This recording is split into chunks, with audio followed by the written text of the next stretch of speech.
तुम्हारा भी जवाब नहीं मालिक, और तुम्हारी इस रंग बिरंगी दुनिया का भी जवाब नहीं। तुम तो एक अच्छे चित्रकार हो, अपने नाटक के लिए भिन्न भिन्न चरित्र के भिन्न भिन्न स्वभाव के किरदार बनाते हो। एक पत्नी के लिए जिंदगी के लिए दुआ मांग रहा है तो दूसरा पत्नी की जिंदगी खत्म करने के लिए उसे बद्दुआ दे रहा है। रहम करो मालिक, रहम करो। दूसरे इंसान को समझाओ कि पत्नी से ही पत्नी की ताकत है, शक्ति है। पत्नी ही पति की परछाई है, पत्नी ही पति का मित्र है, और पत्नी के बिना पति और उसका घर संसार, उसकी गृहस्थी अधूरी है। ये पुरुष कब समझेगा मालिक कि उसका अपना अस्तित्व स्त्री के अस्तित्व के साथ जुड़ा है। स्त्री अपनी मांग में सिंदूर भरती है, वही तो उसकी पहचान है।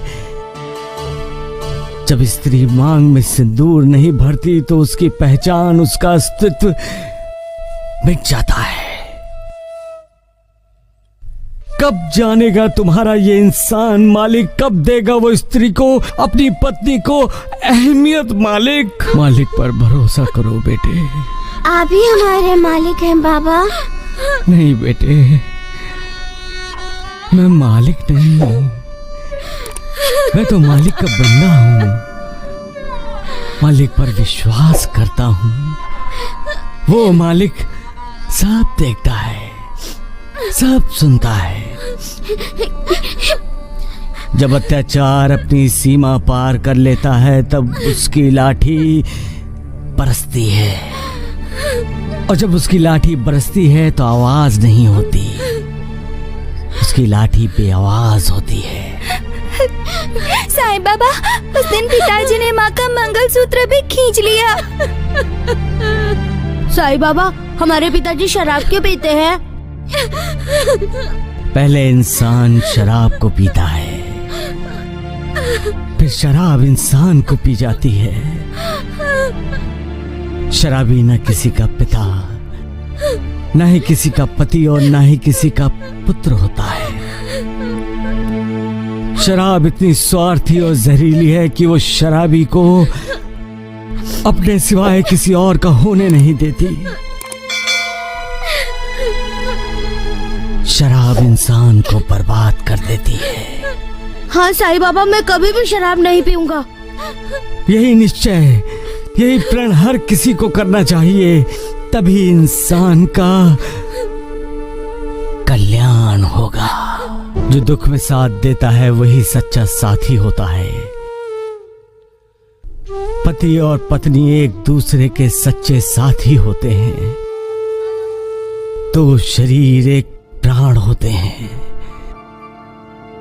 पति पत्नी की आत्मा है और पत्नी पति की आत्मा होती है।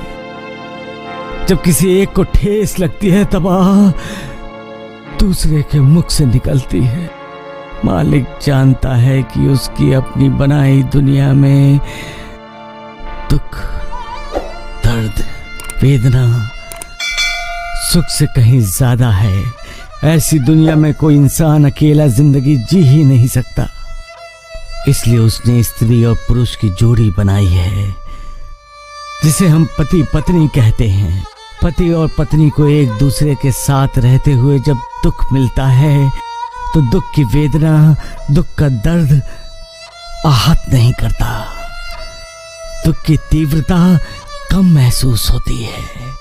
परंतु इस दुनिया में ऐसे भी पति पत्नी होते हैं जिनकी बुरी आदतों के कारण दुख की वेदना असहाय हो जाती है, जीवन नरक हो जाता है।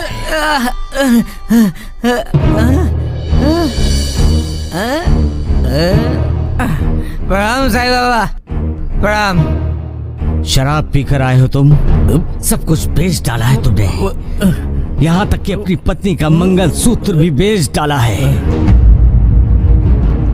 क्या तुम्हें पता है कि अपनी बुरी आदतों के कारण तुमने अपना घर बर्बाद कर लिया है, यहाँ तक कि अपने बच्चों के भविष्य को भी आग लगा दिया है। पत्नी और बच्चों को घर से बाहर निकाल देने के बाद क्या रह गया है तुम्हारे घर में? 4 दीवारें, उन दीवारों से लटका हुआ छत, कैसे ही घर कहते हैं? अब तुम्हारे घर में कुछ भी ऐसा नहीं रहा रमेश। न बीवी, न बच्चे और न बच्चों का शोर।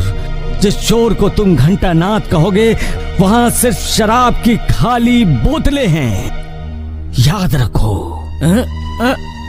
तुमने अपनी पत्नी और बच्चों के लिए नहीं, खुद के लिए सारे दरवाजे बंद कर लिए हैं रमेश। कोई तुम्हें दुआ नहीं देगा, तुम्हें मिलेगी। नहीं साईं बाबा, नहीं साईं बाबा, नहीं नहीं नहीं साईं बाबा, हम सब हैं, हम इनका इंतजार करते हैं। इन्होंने भले ही हमें घर से निकाल दिया, फिर भी हमें इनका इंतजार रहता है, इनकी चिंता रहती है।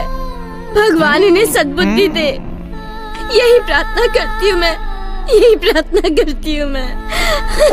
इन्हें बुरी आदत से छुटकारा मिले, ऐसा आशीर्वाद दीजिए साईं बाबा, ऐसा आशीर्वाद दीजिए साईं बाबा, आशीर्वाद दीजिए साईं बाबा, आशीर्वाद दीजिए। उठो बेटी। साईं बाबा, साईं बाबा, साईं बाबा, आशीर्वाद दीजिए। कल्याण हो तुम्हारा। साईं, आज तुम बेचैन लग रहे हो, क्या हुआ? राता में कुछ हुआ? गुरुदेव, शराब और शराबी दोनों मुझे बेचैन करते हैं। शराब के दुष्परिणामों को जानते हुए भी इंसान शराब क्यों पीता है गुरुदेव? साईं, दीप की लौ से टकराकर मौत मिलती है, फिर भी पतंगे लौ की तरफ लपकते हैं, क्यों? शराब से शराबी ही नहीं गुरुदेव, उसका पूरा परिवार बर्बाद हो जाता है। लेकिन शराब की आदत आसानी से नहीं छूटती साईं। आप ठीक कह रहे हैं गुरुदेव, आसानी से ना सही, लेकिन कोशिश करने से तो हर मुश्किल आसान हो जाती है गुरुदेव। उस शराबी से तुम्हारा क्या रिश्ता है जो इतने बेचैन हो? इंसानियत का रिश्ता है गुरुदेव। लेकिन जब किसी की नीयत बिगड़ जाए तो इंसानियत का रिश्ता भी कुछ नहीं कर सकता साईं। फिर भी हमें हारना नहीं चाहिए गुरुदेव। बच्चा जब छोटा होता है तो चलने के प्रयास में बार बार गिरता है, लेकिन चलना नहीं छोड़ता गुरुदेव। वैसे ही हमें भी प्रयास करना चाहिए, कोशिश करनी चाहिए। समाज के प्रति जो जिम्मेदारी है उसे तो हमें निभाना ही चाहिए। साईं, कभी कभी तो मैं सोचता हूं कि तुम हो कौन? सच्चे हो या बहुरूपिया?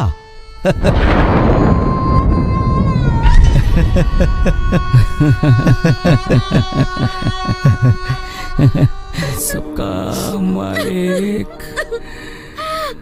एक